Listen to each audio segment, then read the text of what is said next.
Sans surprise, 2023 a démarré dans un climat de crise économique, écologique et géopolitique très dense.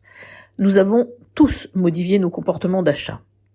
Une fois de plus, un cabinet d'études, en l'occurrence Nielsen, a présenté un constat assez tendu. Sans surprise, l'inflation et donc la hausse des prix constituent une préoccupation majeure pour 77% des Français. Suivent le réchauffement climatique, le conflit en Ukraine et la crise sanitaire. La France n'avait en effet pas connu une telle inflation depuis 1984. La hausse des produits de grande consommation affiche 10% sur 2022. Et nos voisins sont souvent moins bien lotis que nous. Cette hausse est ainsi par exemple de plus de 13% en Allemagne et en Italie, de 16% en Pologne. Les USA affichent près de 14% de hausse, mais les plus frappés sont des pays comme la Turquie avec 121% d'augmentation des coûts et l'Argentine avec 104%. Les dernières estimations économiques prévoient que l'inflation devrait toutefois se stabiliser en France dans les prochains mois. Mais le constat est dur.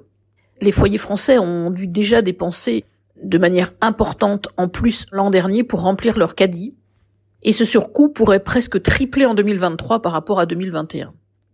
Nielsen note que nous nous sommes adaptés en luttant par exemple contre le gaspillage alimentaire, en limitant nos dépenses d'habillement, de carburant ou de loisirs. Du côté des dépenses alimentaires, ce sont surtout les jeunes adultes et les familles qui ont réduit. Et selon Nielsen, un Français sur 4 déclare qu'il va encore réduire ses dépenses alimentaires cette année. Les surgelés reculent par exemple de 12%. Les achats plaisir comme le chocolat et la consommation de viande comme de poisson reculent. Et pour les catégories de produits qui se maintiennent, la descente en gamme est claire. Elle consiste à privilégier les produits les moins onéreux pour un même besoin. 62% de la baisse des produits de marque nationale se fait ainsi vers les MDD, les marques de distributeurs. Et les consommateurs s'avouent chasseurs de primes, ou plutôt de bonnes affaires. Ils accentuent la comparaison des prix entre les différents magasins et les différents circuits d'achat.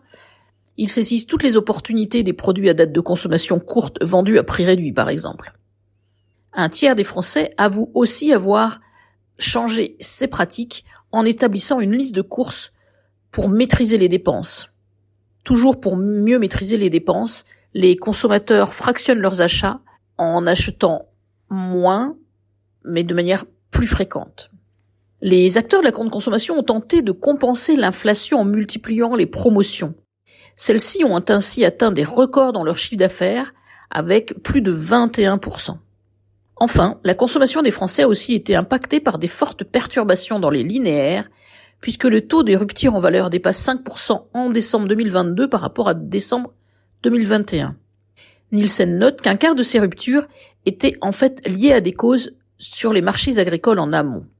Et puis, malgré le retour en cuisine assez généralisé durant la crise Covid, dont nous avons eu l'occasion de parler dans l'assiette à penser, plus d'un Français sur 4 continue à ne jamais cuisiner. Et le grignotage, lui, s'étend. Bref, collectivement, il y a encore du travail à faire pour réellement reprendre la maîtrise de nos dépenses alimentaires dans le respect des recommandations nutritionnelles. Quoique, la prise de conscience sur une consommation responsable s'accentue avec une réelle tendance aux achats de produits locaux et avec le moins d'emballage possible. À la semaine prochaine!